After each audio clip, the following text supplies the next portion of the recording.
tenzende tungamirwe mukati mezviedzo mananda andibata ndimwino dombo ndiwike ndimwi mutungamirwe tenzende tungamirwe semwana onyaradzwa unganyara nyanza mananda anomunzwa kana matinyarara emwe tenzi wenyanza tenzinde tunga. Kwazwai vateereri, tinomuchingamidzai kuchirongwa The Second Coming of Christ chamunopiwa naPastor Gift Rewards vekuNorth Zimbabwe Conference of the Seventh Day Adventist Church pamwe chete naPastor Caston Betera vekuEast Zimbabwe Conference of the Seventh Day Adventist Church. Mustudio nhasi tina Shailet Chakabveyo ndiye ari kutiisira musign language. Fundiswa sei vateereri? Vateereri tinokuchingamidzai kuchirongwa.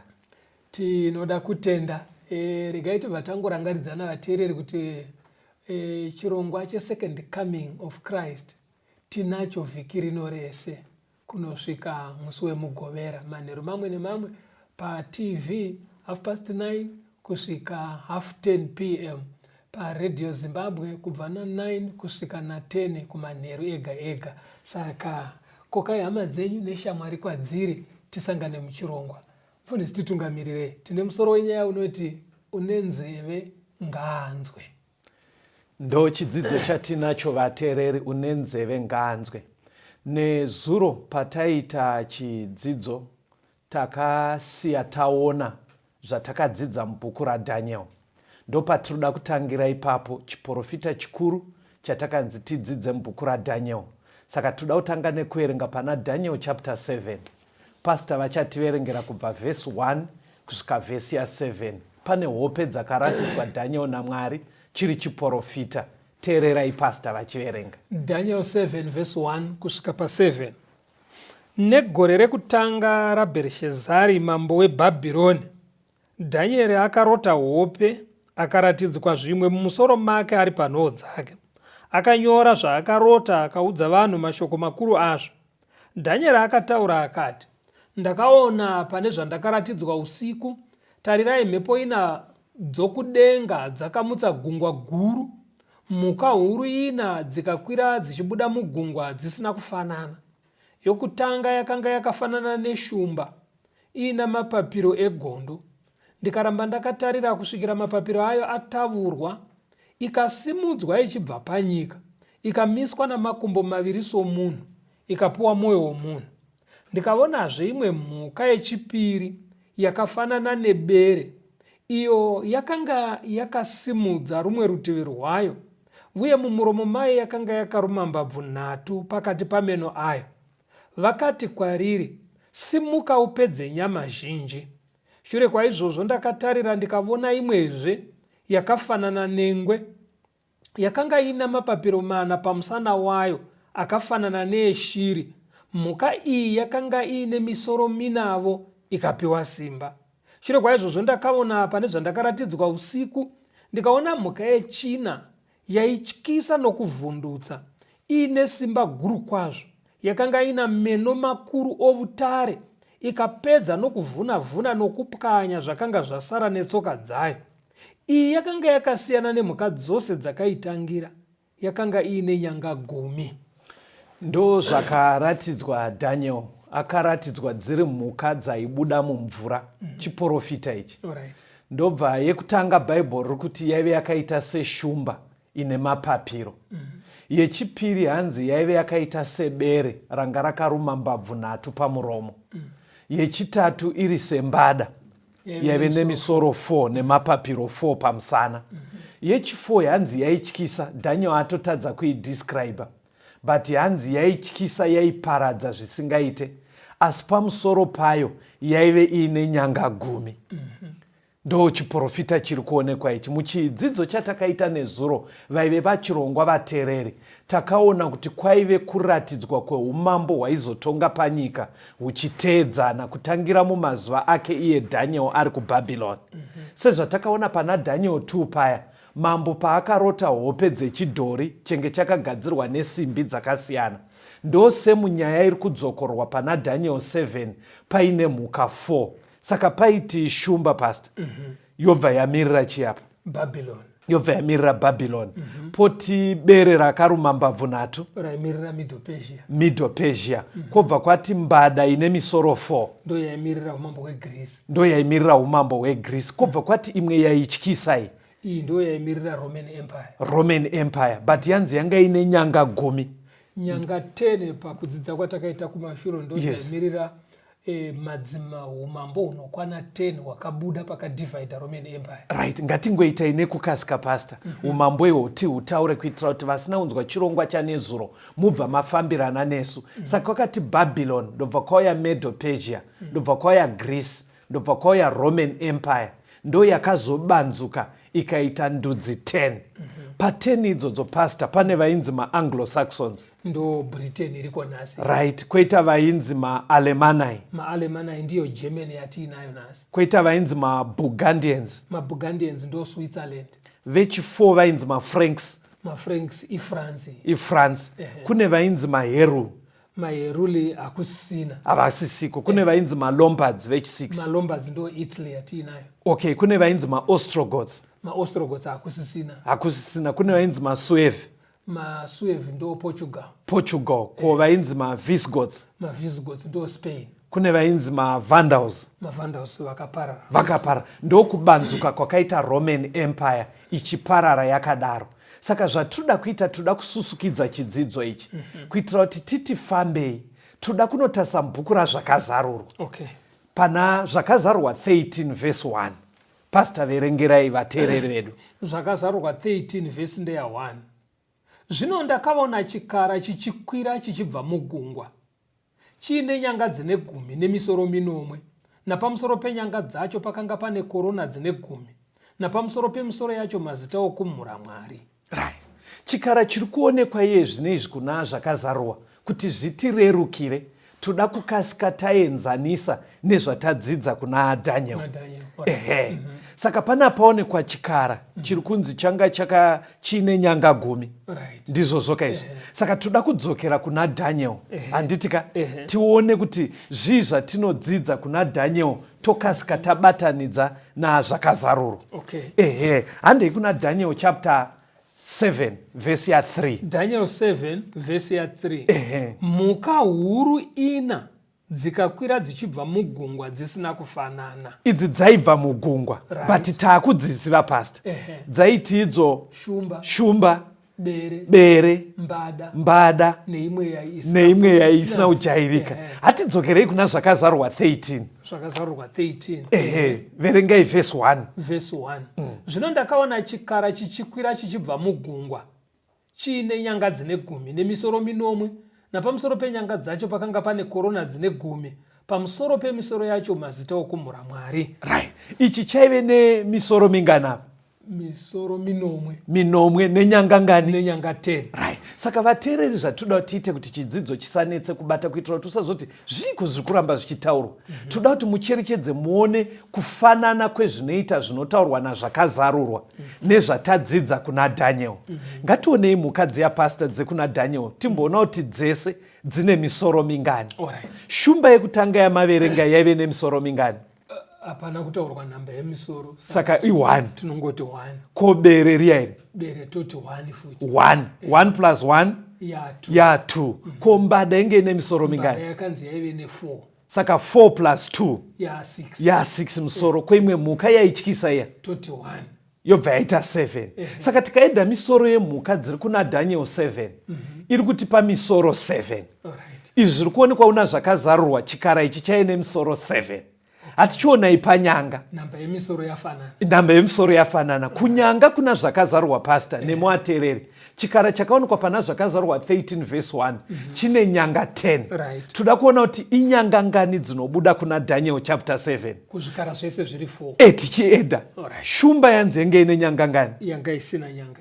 Ko bere. Bere harina kutaurwa nezvenyanga ipapo. Ko mbada. Mbada hapana nyanga dzataurwa. Ko iya yanzi yaityisa yechi4 yange ichimirira Roman Empire yaive ne10. Saka kuna Daniel 7 total number yenyanga i10. Chikara chiri kuonekwa una zvakazarwa 13 chine nyanga 10.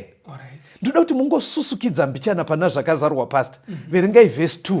Pane panotaurwa zvemhuka dzachona. Zvakazarwa 13. Verse ya 2. Chikara ichi chandakaona chakanga chakaita sengwe netsoka dzacho sedzebere nomuromo wacho somuromo weshumba.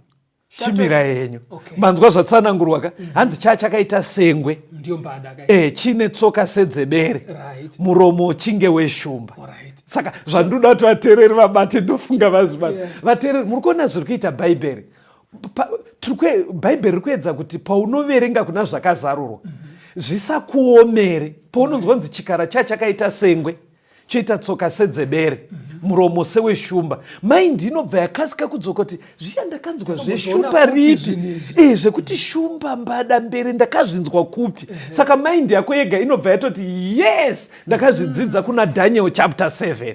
Saka unobva zoti ndofunga pane zvimwe zvakada kufanana zviripo, nyanga dzafanana, misoro yafanana, mhuka dzataurwa dzada kufanana. Kureva kuti zvakazarwa ari kungoti wedway kuti munzwisise nyayai endai munoverenga kuna Daniel 7. Saka tinobva taona ndofunga pari kutaurwa nyaya yakafanana. Amen. Tsanangurai nemamwe mashoko kuti vaone kuti sei Bhaibheri rashandisa zvakafanana. Ndofunga mama nyatsozvitsanangura zvabuda ka? Aiwa zvanyatsobuda kuti kumentionwa kwemhuka idzi dzakaungana panzvimbo 1 kuna zvakazarurwa. Yes. Kunokurumidza kudzosa mupfungwa dzedu kuti kwatakamboona mhuka idzi ndekupi kubva waenda kuna Daniel. Saka ichi chikara chiri kuonekwa kuna zvakazarwa pastor hanzi chaibuda mumvura. Zvinorevei? Tisati taenda kure ndoda kuti muverenge zvakazarwa 17 verse 15. Zvinorevei muchiprofita panotaurwa zvemvura?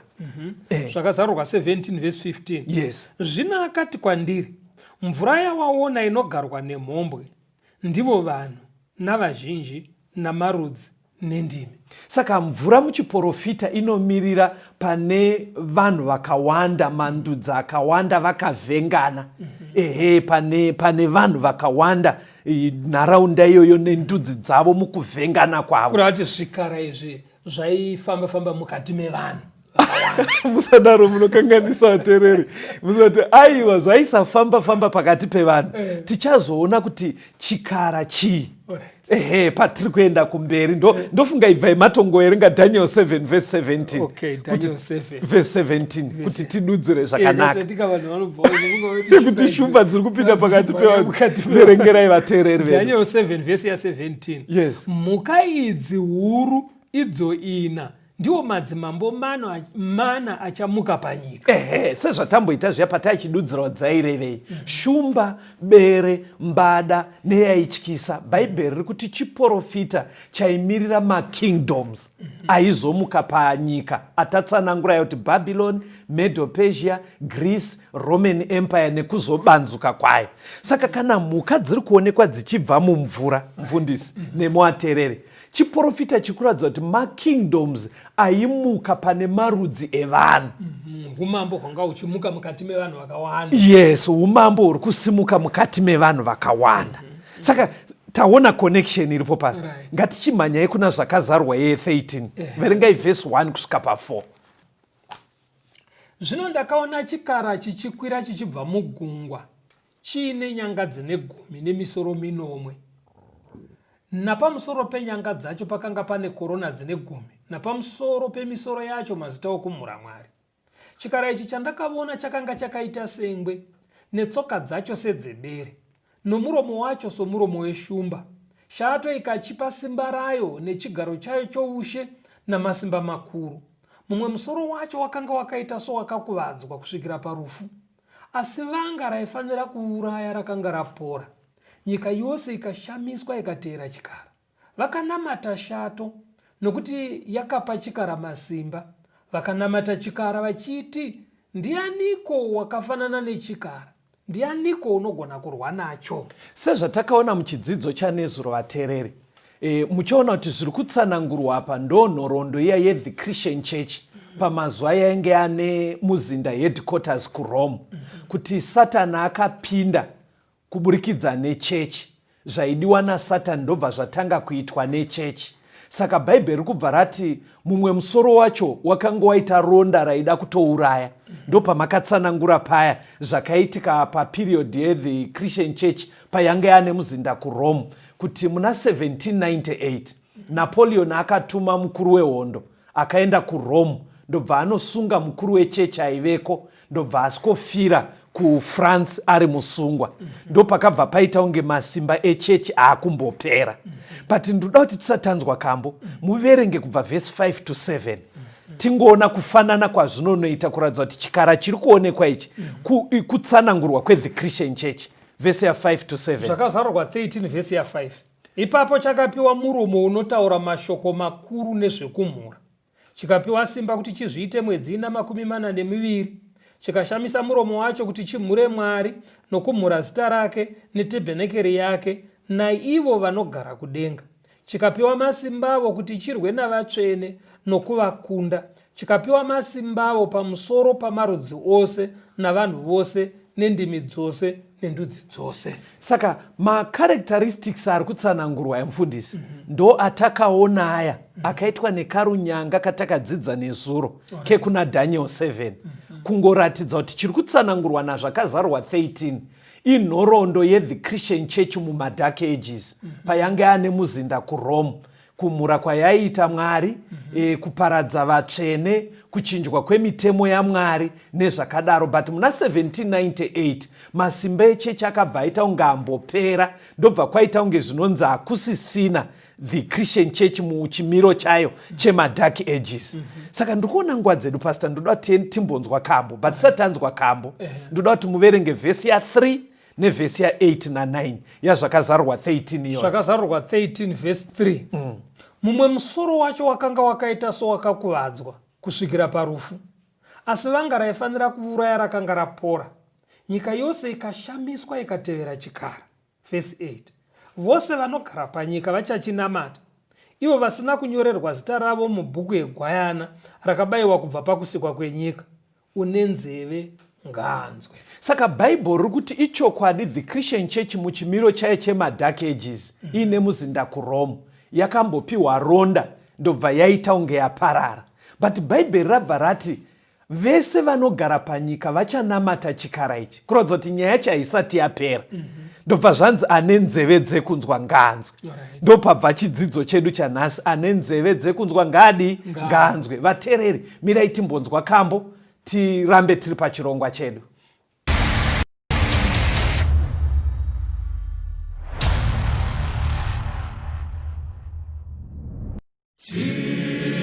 Tichazoonana usu na tenzitoonana,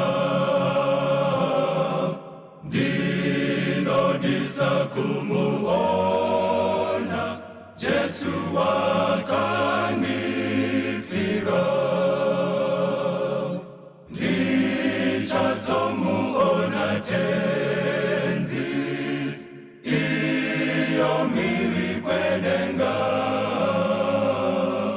tichazoonana naye.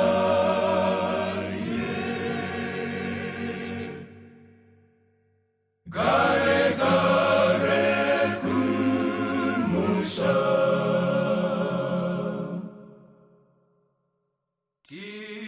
tichafara pamwe naye,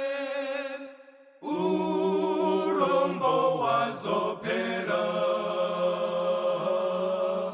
nenzira dzaruramiswa, zvedima zvacheniswa.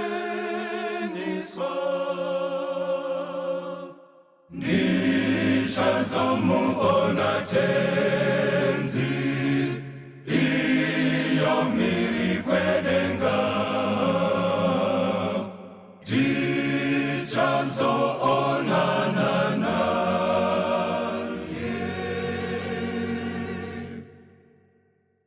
Gare gare kumusha, toonana ngerufaro, kuonane kuziwa. Iye mununuri wangu, Jesu unondidisa. Ndichazomuona tenzi, iyo miri kwedenga. Tichazoonana naye.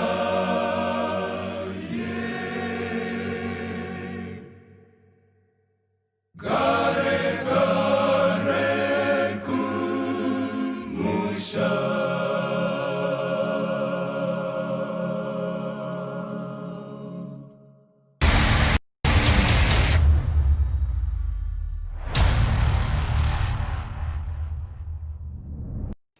Tinomuchingamidza vateereri tichienderera mberi nehurukuro yedu. Une nzeve dzekunzwa ngaanzwe. Ngatirambei tirangaridzane neshamwari dzedu nekoka weshamwari dzedu mukati mevhiki rese rino iri, manheru mamwe nemamwe tiri muchirongwa The Second Coming of Christ.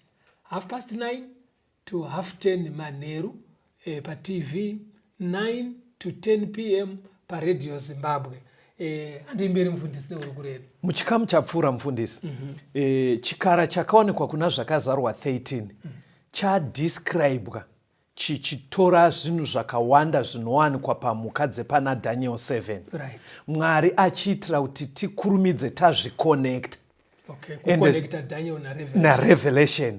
Saka zvabva zvabuda pachena kuti zvakazarwa 13 verse 1 kusvikira ku8 iri kutsanangura nhoroondo yeThe Christian Church muchimiro chayo chemadark ages, yakuita zvinopesana neshoko raMwari, vachiuraya vatsvene, vachichinja mitemo yaMwari, nekumhura zvese zvataona, nekutonga kwavakaita for 1260 years dzakapera 1798. Toda kutangira ipapo pastor. Okay. Pana zvakazarwa 13 verse ya 10 tichiuya kuno kumberi kuitira kuti tifambe nevateereri vedu tione kuti chiprofita ichi chinotisvitsa kupi. Zvakazarwa 13 verse 10. Kana munhu achitapa, uchatapwa. Kana munhu achiuraya nomunondo, unofanira kuurawa nomunondo. Ndipo panokutsungirira nokutenda kwavatsvene. Toda kuti tichiona kuti bhaibheri riri kurevei kana richiti kana munhu achiuraya nemunondo anofana kuurayiwawo nemunondo. Okay. Chii chakaitika panhoroondo yeThe Christian Church chingarehwe nevhesi iri? Saka toda kutanga taona mubhaibheri vateereri kuti munondo unorevei, ndokuti tigone kunzwisisa. Munondo munoti sword ndizvosoka. Kuti bhaibheri parinotaura zvemunondo riri kutoti pane kubayana nemapanga here. Saka pastor vachativerengera Ephesians chapter 6 verse ya 17. Vaefeso 6 verse ndeya 17. Torai ngohwani yeruponeso nemunondo wemweya, iro shoko raMwari. Saka shoko raMwari rinotorwa semunondo mukati mebhaibheri. Kuti maKristu vanorwisa nei shoko raMwari. Kana takufunga munondo wemaKristu ishoko raMwari, unonzi munondo. But pane chimwe futi chinonzi munondo nebhaibheri. Mufundisi vachativerengera pana Romans 13 verse 1 to 4. Romans 13 verse 1 to 4. Varoma 13 verse ya 1. Munhu mumwe nomumwe ngaazviise pasi pamasimba makuru, nokuti hakune simba risina kubva kuna Mwari. Iwo aripo akaiswapo naMwari. Saka unoramba simba unodzivisa zvakaiswapo naMwari. Zvino ivo vanodzivisa vanozvitorera mhosva, nokuti vabati havatyisa anobata basa rakanaka, asi rakaipa. Unoda kusatya simba here? Ita zvakanaka ugorumbidzwa naro, nokuti ndiye mushumiri waMwari kwauri kuti akuitire zvakanaka. Asi kana uchiita zvakaipa, chitya, nokuti iye haabati munondo pasina, nokuti ndiye mushumiri waMwari, mutsivi wokutsamwa kuno unoita zvakaipa. Manyatsodzwa here maverenga kuti pastor? Panapa pari kunzi vatungamiriri mukati mekurarama. Havafaniri kuti paite munhu anovashora, nekuti kuvepo kwavo vanogadzwa naMwari. Okay. Zvikanzi kana uchida kugara usingatye vatungamiriri, usaite mhosva, ita zvakanaka. Right. Vatungamiriri vanotyisa kune vanoita zvakashata. Okay. Nekuti ivo ndiwo urongwa hwaMwari hwekuranga vanenge vachiita zvakaipa. Right. Saka vanogara vaine munondo wavasingashandise mahara. Pastor vanyatsa kutsanangura, maona kuti ma-civic leaders ari kunzi vane mumwe munondo wavainawo, kureva kuti masimba ane kuvatungamiriri ekuti kugarisana kuve zvakanaka. Vane zvombo zvavainazvo. Kuti totichi kuti kuti pave nekugarisana pakati pevanhu zvakanaka. Yes. Saka minondo iri kubuda iri miiri, vateereri weshoko raMwari nemasimba aya ane vabati vari pakati pedu. Saka chii chakaitika 1798 pastor? Chakazoita kuti Napoleon atume army general wake kunosunga bishop kuRoma akazofira kuFrance. Chii chaitika munhoroondo yechechi? Munhoroondo yechechi zvayakaitika, mufundisika nemi vateereri, ndezvekuti sezvatanzwa kuti tichitanga kuverenga chapter A. Yes. Zvanzi makapinda Satani muchechi. Ndiye akapa chigaro chake kuchechi. Saka muchechi makatanga kuitwa zvinhu zvisingafaniri kuitwa nechechi. Right. Chimwe chinhu chakaitika muchechi kuita munyaya dzekunamata nezvematongerwo enyika. Yenge yakuita zvese iri chechi. Saka chechi yakasvika pakuti yanga isingangoshungurudzi nhengo chete dzekuchechi. Okay. Asi yaishungurudza chero madzimambo, because yairwisana nemadzimambo nekunetsana navo. Saka paperiodi yese iyoyi 1260 years chechi yainetsana nevanhu, maordinary citizens, ichinetsana futi nedzihurumende nevatungamiri venyika dzakasiyana siyana. Yes. Saka izvi zvaigara zvichishungurudza madzimambo zvokuti vakanzwa shungu. Ndo zvakazosaka Napoleon wokufrance manje aite rebel against the church. Anditika chechi yenge yabatana nezvematongerwo enyika, paiurayiwa vatsvene paya kana zvemumadhakeji zviya, simba rehurumende ndo raitoshandiswa kunovhima vanhu, nekuti pakuita kunge chinhu one. Saka ndo pari kunzi nebhaibheri manje maitiro aiita chechi aya patakasvika mugore ra1798, simba redzihurumende unova munondo wamaverenga we ndo wakashandiswa naNapoleon kunosunga mukuru wechechi kuRome. Anoshandisa minondo miviri. Kuti iye aisishandisa munondo iwoyo wokutuma dzihurumende kunovhima vatsvene vaMwari vachiurayiwa. Saka zvaaisita ndo zvaakaitirwawo. Napoleon ndobva ashandisawo simba iroro ravo sevatungamiri venyika kunosunga mukuru wechechi kuRome, ndobva asikofira mujeri kuFrance. Saka bhaibheri rabva rati anoshandisa munondo achashandisirwawo, kuratidza kuti isimba renyika rakashandiswa pachinhu ichocho.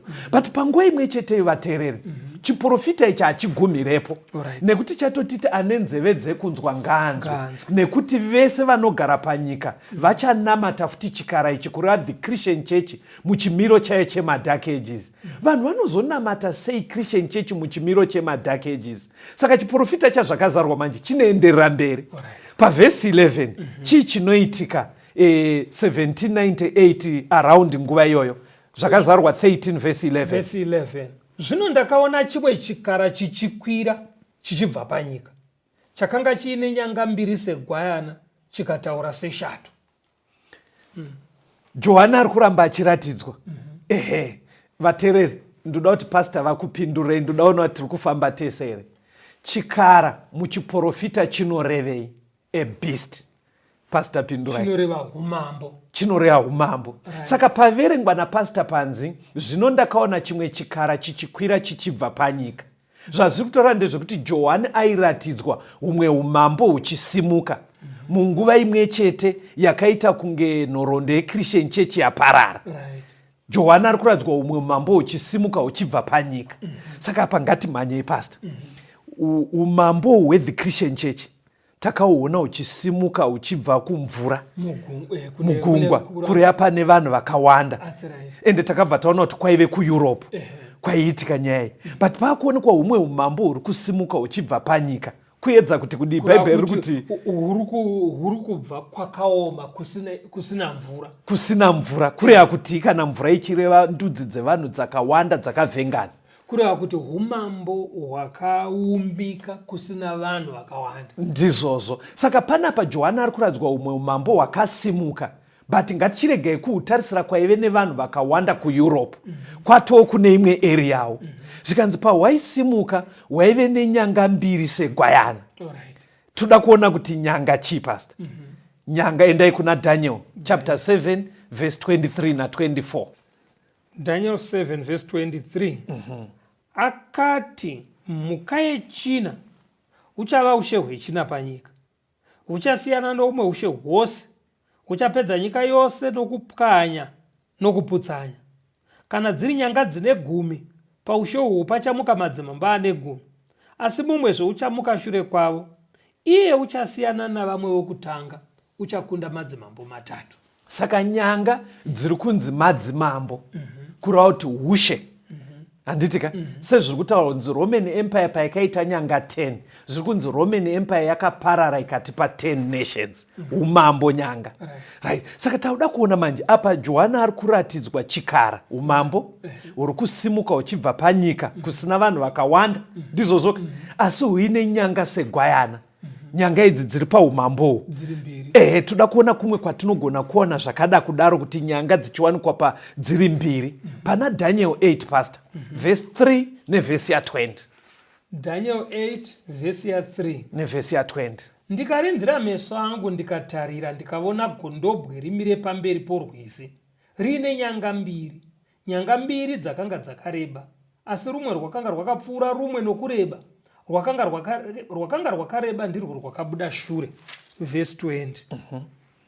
Gondobwe rawakaona rakanga riine nyanga mbiri, ndiwo madzimambo avaMedhia navaPezhia. Saka nyanga mbiri kana dziri paushe humwe chete, kungoratidza umambo hwiri huri kubatana huchigadzira ushe ihwohwo.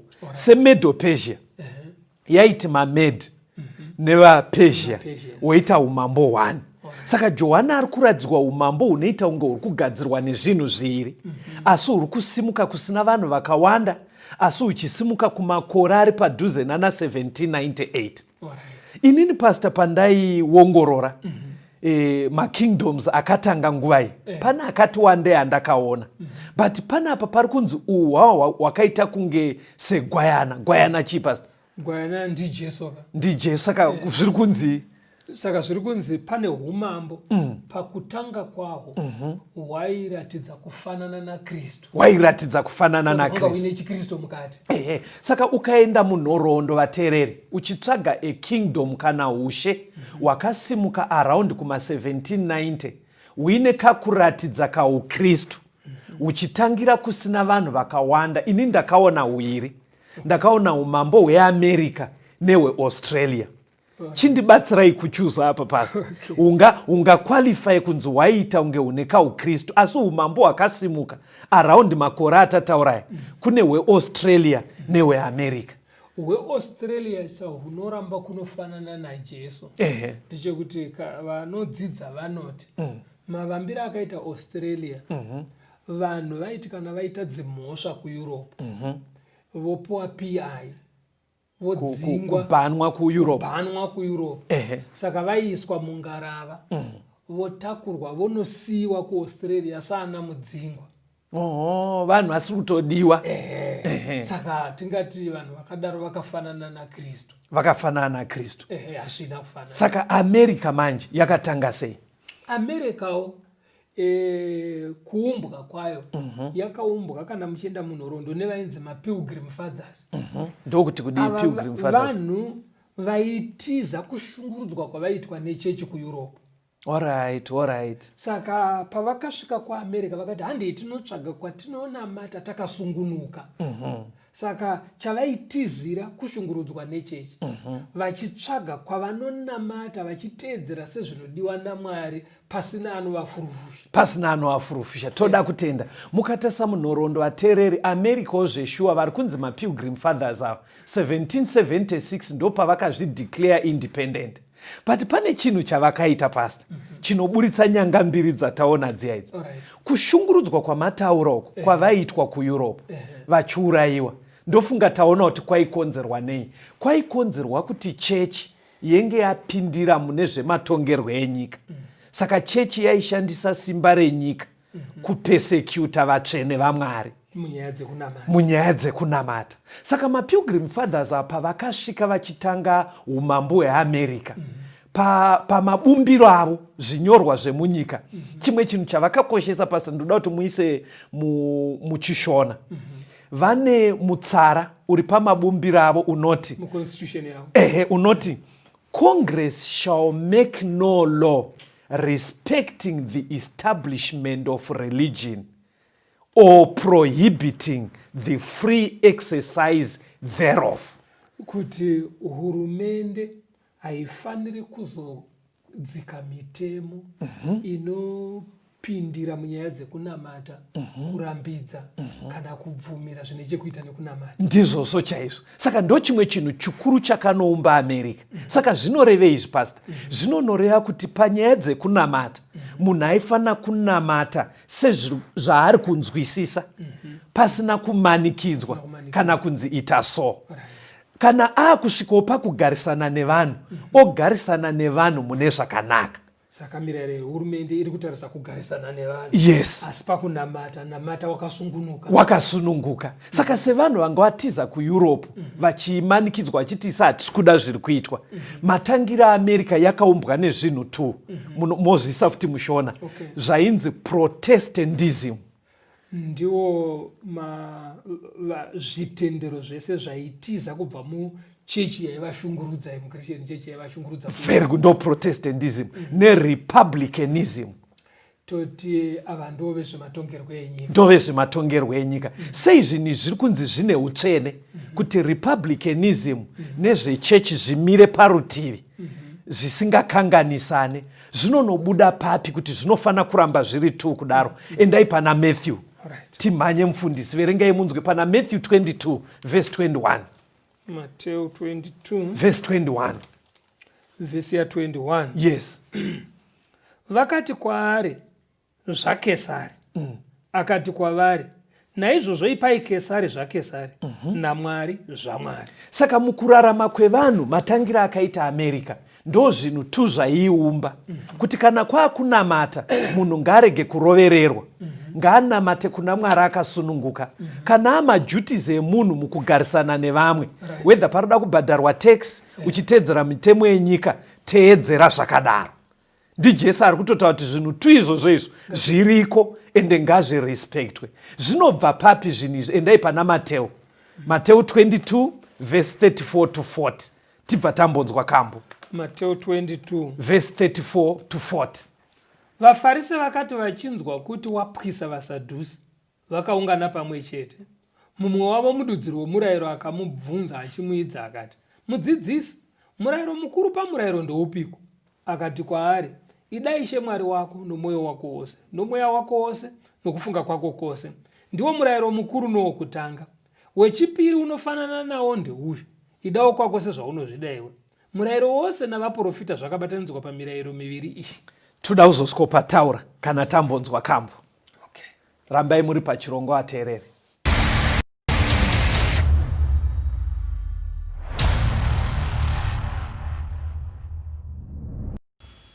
Vese vakaponeswa vaungana kuti vashandire mponesi vabude munyika kunotsvakawo varasiki vapinewo muruponeso fambai nekudedzera imi mumakomo mutsvakewo wai fambai nekudedzera imi Jesu Kristu anotituma kubasa. Basa revangeli rinotinadza, rinogadzirisa zvimiro. Vanoramba kushandira mumunda waJehovha, vanorwisa zano raMwari. Fambai nekupedzera rini mumaoko mutsvake muwai. Fambai nekupedzera rini Jesu Kristu anotituma kubasa. Tichapiwa korona kokudenga, kana tikaunza misumbu. Simukai muende kunoshandira Jehova, tikofara tava kukowa. Fambai nekupedzera rini mumaoko mutsvake muwai. Fambai nekupedzera rini Jesu Kristu anotituma kubasa.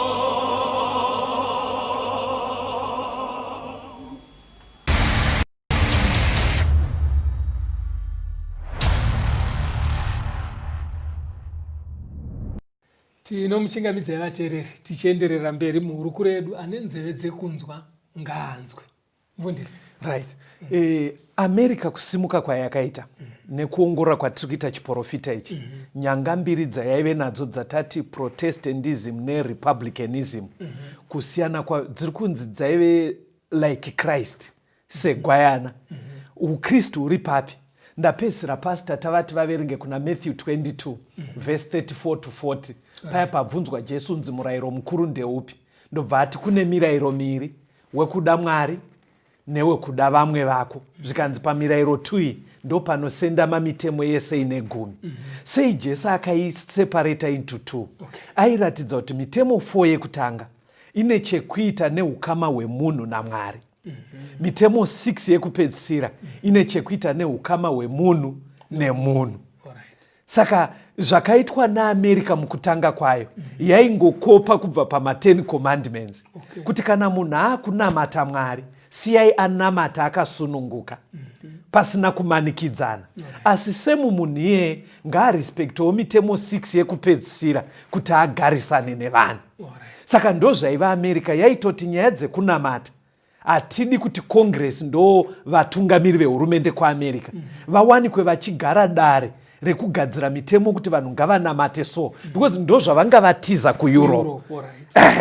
Saka isusu toda kuti tichiona kuti ndo zvakaramba zviri America here. Chiprofita chiri kuramba chichikondinya. Taona kutanga kwacho. Dzokororai zvakazarwa 13 verse 11 na 12. Zvakazarwa 13 verse 11. Yes. Zvino ndakaona chimwe chikara chichikwira chichibva panyika, chakanga chiine nyanga mbiri segwayana, chikataura seshato. Chinobata namasimba ose echikara chokutanga pamberi pacho. Chinomanikidza nyika navagere mukati mayo kuti vanamate chikara chokutanga, chiya chakapora ronda, chakapora vanga rokuuraya racho. Muri kuona kuchinja kwazoita nhoroondo yeBhaibheri. America yatanga ine nyanga mbiri dzataona, separation of state from church. Yatanga zvakanaka, iri kunzi yakataura seshato. Shato chimfundisi? Shato ndiye Satani. Ndi Satani. Kuratidza kuti chimiro chaye chakanochinja. But batsirai vateereri kuti hatisi kure amaAmericans. Kana zvichinzi America havasi maindividuals kuti unogona kuti ningi naningi, asi pari kutaura urongwa hwacho system yacho, governance yayo. Saka iri kunzi yakachitaura seshato kuri aSatani, kuratidza kuti hazvisina kumira mushe. Bhaibheri ndobva yati ndokusvika pakumanikidza vanhu kuti vanamate chikara chiya chekumboita vanga. Saka muri kuona zvikuitika panapa. Vhesi rasiya ratiudza kuti vanogara panyika vachanamata chikara chipi chacho, the Christian church muchimiro chayo yaane muzinda kuRome. Kurava kuti vachateedzera urongwa hwechechi iyo vachateedzera. Saka bhaibheri zvaraita apa pastor nemuvateereri ruda kutiratidza kuti vanhu vachazosvika pakuteedzera urongwa hwethe Christian church mumazuva ayo ine muzinda kuRome hawo. Ndobva yati allright, mirai tikuratidzei mafambiro enyaya. Saka ndobva taratidzwa America ichitanga, ndobva taakuradzwa America yashanduka, yakutoita zvaingoitwa nethe Christian church mumazuva emadark ages. Muri kuona zviri kuitika. America ndo iri kusviko batsira vanhu kuvaendesa kuya futi kwavakambobva yamboita kunge no paita rescue iri kunodzosera vanhu futi ikoko. Tinoda kuti tione kuti zvinoitika sei. Ndoda kuti ndione kuti tiri kufamba tese ri pastor. Chaikonzera kutambudzwa kwevanhu kuEurope chii pastor? Vanhu kuti vapersecutwe nechechi vainamata zvakanga zvisingadiwe nechechi yanga yatsauka iyi. Right. Saka chechi yaive nemasoja here. Saka chechi yanga yaitove nemasoja. Right. Ende iine masimba munyaya dzezvematongerwo enyika. Ichiudza madzimambo zvekuita. Saka kureva kuti chimiro ichocho kuti chidzoke ndofunga pane zvichaitwa naAmerica. Zvatoda kuti tione. Saka manzwa chidzidzo chiri kuti ane nzeve dzekunzwa ngaanzwe, because bhaibheri rikutoratidza ndokuri kudzokera nyika ikoko kumazuva aya anenge kumadark ages. Saka toda kuti tione chinhu ichi pastor pana John 18 verse 36 kuti kana chaitambudza vanhu iri nyaya yekuti zvechinamato nenyika zvabatana, Jesu anopatsanura sei zvinhu izvi? John 18 verse 36. John 18 verse 36. Vesi ya 36. Jesu akapindura akati, ushe hwangu hauzi hwenyika inoi.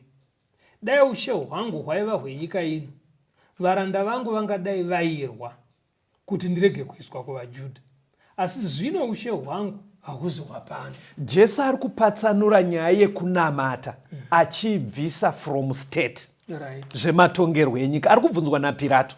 Pirato akafunga kuti musungwa auyiswa uyu munhu angaida kukudubura hurumende iripo.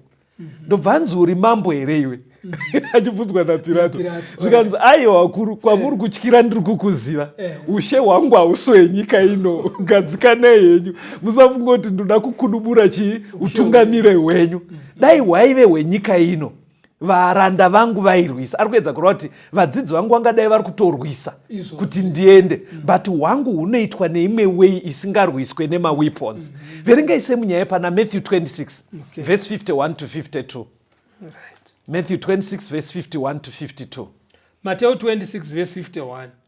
Zvinotarira mumwe wavaiva naJesu akatambanudza ruoko rwake, akavhomora munondo wake, akatema muranda womuprista mukuru, akagura nzeve yake. Zvino Jesu akati kwaari, dzosera munondo wako mumuhara wawo, nokuti vose vanobata munondo vachafa nemunondo. Inzeve yenge yachekwa naPita yemwe muranda, anditi yatodonha pasi. Ndobva Jesu ainonga kwakuidzosera zvikanzi, Pita uri kukanganisa. Kuno kwatidaro kushandisa munondo zvawaita izvi. Jesu aida kuedza kureva kuti kunyaya dzekunamata hakuna zvinenge zveforce. Verengai futi pana Luke, ndaona muda kutaura. Verengai pana Luke 9. Luke chapter 9 verse 54 to 56. Luke 9 verse 54. Vadzidzi vake Jakobho naJohani vakati vachizviona vakati, Ishe, munoda kuti titi moto uburuke kudenga uvaparadze here? Asi iye akatendeuka akavarayira. Ipapo vakaenda kuno mumwe musha. Vaipinda muguta reSamaria. Saka kwakaenda mamessengers aiudza vanhu kuti gadzirirai mudzidzisi ari kuuya. Saka vanhu vemaSamaritans vanoita hanya nazvo. Saka zvakabohwa James naJohn kuti vanhu vanotamba nemukuru wedu vambozoti munhu mukuru stereki. Saka vanga vakukumbira Jesu zvikanzi, Ishe, tenderai moto uburuke kudenga uvapise vese village yese. Saka naJesu aiwa, mweya uri mamuri hauziriwo. Atidaro kuchechi. Saka Jesu ari kuedza kuisa pachena kuti kuchechi hakuitwe zveforce. But ndo zvaiitwa nethe Christian church mumadark ages. Asiri kutenderana neurongwa hwayo vaibva vauraya. Saka panapa Jesu ari kuisa pachena kuti wedwe kuti zvive zvakanaka panyika, zvechechi ngazvimire zvega, zvenyika zvomira papi zvega, zvekwamwari kwamwari. Panoida kubvunzai pasi ndepekuti saka zvinotoita sei nevanhu vanenge vasiri kuwirirana nedzidziso yaMwari? Because vakomana vakasvika kuita hasha kuti ngavapiswe ka. Because munoona kuti chipasta pane pekuti tiri muno mustudio tiri nyatsoruwo convinced sezvinoreva shoko raMwari kuti munhu kana afa hana chaanoziya.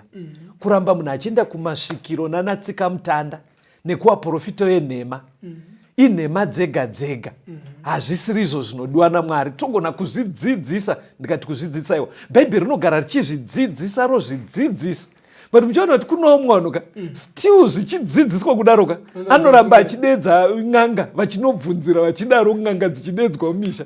Saka pakadaro pamwe pacho hapasviki here pakubhohwa pekuti uti vanhu ava varohwe, panoitwa sei pasi?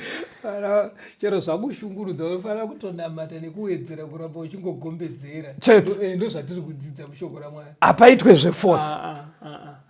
Ona maakutotsvaga shama, haisiri nyaya yekunamata. Haisisiri nyaya yekunamata. Saka chiri kubuda vatendi ndechekuti chimiro kuri kuenda nyika kuri kunoratidza kuti izvi zviri kudzidziswa naJesu izvi zvichachinjwa, pachaita kumanikidzana.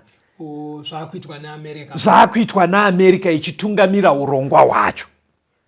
Ameno kuti mviro dzacho hadzisi dziri kuita kunge dziri kutooneka here pasi? Pakudzidza kwatakaita nekuti muna zvakazarurwa 13 munonzi Amerika ichabatsira kugadzira mufananidzo wechikara. Yes. Saka ndo chidzidzo chiriko mangwana ichocho chekuti taura yenyu muchidimbu, but ndo chidzidzo chiriko mangwana, image of the beast. Yes.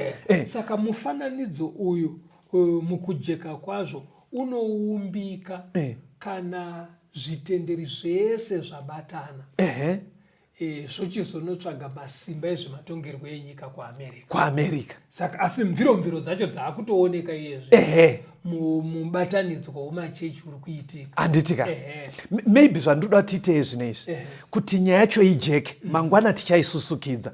Jesu paaida kuti tizive zvemazuva ano ekupedzisira, ani maona taona nhoroondo yeChristian Church 1798 ichipiwa ronda raifana kuuraya, ndobva taona Amerika ichisimuka zvakanaka, but America yonzi ichadzosera vanhu kuti vateerere the Christian Church. Muri kuona nhoroondo yesei? Jesu paaida kuti tizive chiprofita ichi ane maitiro akaita. Aizviziva kuti tikangonotanga kuerenga bhuku razvakazarurwa rinotiomera. Verengai munzwe pana Mateo 24 verse 15 advice yaakatipa ipapo. Mateo 24:15. Yes. Naizvozvo kana muchiona nyangadzi yokuparadza yakarebwa nomuprofita Dhanieri imire panzvimbo tsvene, unorava ngaacherechedze. Saka Jesu paakataura kuna Matthew 24 panotaurwa zviratidzo zvekuguma kwenyika zvakawanda, but akati maKristu avo vari serious, kana muchida kunyatsoziva kuti zvichafamba sei, endai munoverenga bhuku raDhanieri. Anoona kureruka kwazvaita patatanga chirongo ateerere kuti pataverenga chikara chekuna zvakazarwa patachienzanisa nezviri kuna Dhanieri maona kuti zvabva zvati zvaita izi. Saka kuti tinzwisise futi nyaya kuti ichaitwa nemutoo upi yekumanikidza futi vani. Zvanzi naJesu, tsvagai mubhuku raDhanieri. Saka ngatimbomanyai kuna Dhanieri 6. Kuna Dhanieri. Verse 6 to 9. Pane zvinoitikapo zvinogona kutipa sample yekuratidza kuti kakumanikidza aka kachadzoka sei. Daniel 6 verse 6 kusvika pana 9. Ipapo vakuru ava namachinda vakaunganira kuna mambo vari vazhinji vakati kwaari, Mambo Dhariasi, raramai nokusingaperi. Vakuru vose voushe navarayiri namachinda namakurukota namadzishe vakarangana kuti mambo aite murayiro nokutema chirevo chakasimba kuti ani nani unokumbira chinhu kuna mwari upi noupi kana munhu upi noupi namazuva 30, asi kwamuri imi mambo awisirwa mugomba reshumba. Zvino chitemai chirevo imi mambo, muise zita renyu parunyoro kuti chirege kuzoshandurwa nomurayiro wavaMedhia navaPezhia usingashandurwi. Naizvozvo mambo Dhariasi akaisa zita rake parunyoro nechirevo. Dhanieri chazoita kuti aiswe mugomba reshumba pakabatanidzwa zvestate nenyaya yekunamata. Religion and state. Vaona kuti Dhanieri tamushayira mhosva. vakatoti zvatingatoita handei kumasimba enyika kuti kuiswe mutemo tokumbira masimba enyika aise mutemo une chekuita nekunamata. Vanongoenda offside tobva tamubata Daniel. Yeti kutanga kweAmerica pastor ndo zvinhu zvayaitoti Congress haifanire kugadza mutemo une chekuita nekunamata kana kurambidza. Ende Jesu pataverenga ndima idzi aramba achitsimbidzira kuti wedwe zvakesari kwazvo zvekunamata kwazvo. Saka muna Daniel munotipa example yekuti zvichaitika sei kuna zvakazarwa, nekuti Jesu ndiye ati kana muchida kunzwisa verengai Daniel. Saka vese vawirirana ndobva vanokumbira mambo kuti itai mutemo uyu. Ani mazvona mambo ndobva asaina. Saka isembo vatereri yekuri kuenda nyika kuti zvichaitika mubatanidzwa wezvitendero zvese wawirirana uchaenda wonokumbira masimba eAmerica kuti pagadzwe mutemo une chekuita nekunamata. Saka kana padaro manje muri kuona kuti zvinoreruka kuitika kwazvo. Maona kuitika kwazvo ka. Saka ndokuri kunzi ane nzeve dzekunzwa ngaanzwe. Kuitira kuti muone kuri kuenda nyika. Ndoda kuti muerenge, ndikuona nguva dzedu dzafamba pastor. Pana John 16 verse 1 to 4. Zvinhu izvi ndakakuudzai kuti murege kugumburwa. Vachakubudisai mumasinagoge, asi nguva inosvika mumwe nomumwe wakakuvurayai uchati unobatira Mwari basa. Zvinhu izvi vachaita nokuti havana kuziva Baba kana ini. Asi ndakakuudzai izvi kuti kana nguva yazvo yasvika mugozvirangarira kuti ndakakuudzai. Handina kukuudzai izvi kubva pakutanga nokuti ndaiva nemi. NdiJesu ari kuudza vadzidzi zvikanzi ichasvika time yekutoti vamwe vatendi vanenge vaitosvika pakutambudza nekuraya vamwe vatendi. Pfungwa iri yekufunga kuti vari kutozviitira Mwari. Anongona zvandikutaura ka. Vanenge vaitofunga kuti tiri kusevha Mwari. Ibasa raMwari ratiri kuita. Saka tiri kuti ane nzeve dzekunzwa ngaanzwe kuti pachaitika nyaya iyi yekuti mubatanidzwa uchakumbira masimba kuhurumende yeAmerica kuti padzikwe mitemo ine chekuita nekunamata. Ndo pari kubva panzi ngatizivei zviri kumberi. Ndoda kuti muone vaiudzwa apa naJesu, vadzidzi vaJesu. Honai zvakazoitika kumudzidzi waJesu wekutanga akaurayiwa. Pana Mabasa 12 vhesi ya 1 kusvikira pavhesi ya 3. Zvino nenguva inenge iyoyo mambo Herodhi akatambanudza maoko ake kuti atambudze vamwe vekereke. Akauraya Jakobho mukuru waJohani nomunondo. Zvino wakati achiona kuti zvafadza vaJudha, ndokupfuura akabata Petrowo. Aiva mazuva ezvingwa zvisine mbiriso. Saka muri kuona here kuti vaJudha vaive vanonamata but vakatofarira kuti Johani adimburwa musoro. Saka ndo chimiro chiri kunoratidzwa kuri kuenda nyika yedu kuti pachatoita kuti pavatendi pachatoita vanotofunga kuti vari kubatira Mwari asi zvichikonzera kupesekutwa kwevatsvene. Dzokororai vhesi ya 9. Vhesi ya 9 pana zvakazarurwa. Zvakazarurwa 13. Itangirai 8 to 9 tuoneke vatere. Vose vanogara panyika vachachinamata. Ivo vasina kunyorerwa zita ravo mubhuku yeGwayana rakabayiwa kubva pakusikwa kwenyika. Une nzeve ngaanzwe. Ane nzeve dzekunzwa ngaanzwe. Chimiro chaive the Christian Church muMark Ages yaane muzinda kuRome chakaita kunge chambopera 1798. America ndobva yasimuka. Chiprofita chaisa pachena America ndo ichashandisirwa masimba ayo yakumbirwa nezvitendero pazvinenge zvabatana kuti vadzike mutemo une chekuita nekunamata. Ane nzeve dzekunzwa ngaanzwe. Onekai vateereri. Rambai muri muchirongwa, ngatisanganei mangwana mukati mevhiki rino manheru mamwe nemamwe 9:30 kusvika 10:30 kumanheru ne9 kusvika 10 kumanheru paRadio Zimbabwe. Mwari vave nemi. Kana pangaita mibvunzo kune vangada kutaura nesu, torai namba idzi 0774 651 181 0774 651 181 kana kuti 0716 452 086 0716 452 086. Mwari ave nemi. Tisangane muchikamu chinotevera. Tenzende tungamirwe mukati mezviedzo mananda adiba ndata ndimwino lombo ndiwigete ndimwimu utungamire tenzini tungamire semwana onyaradzwa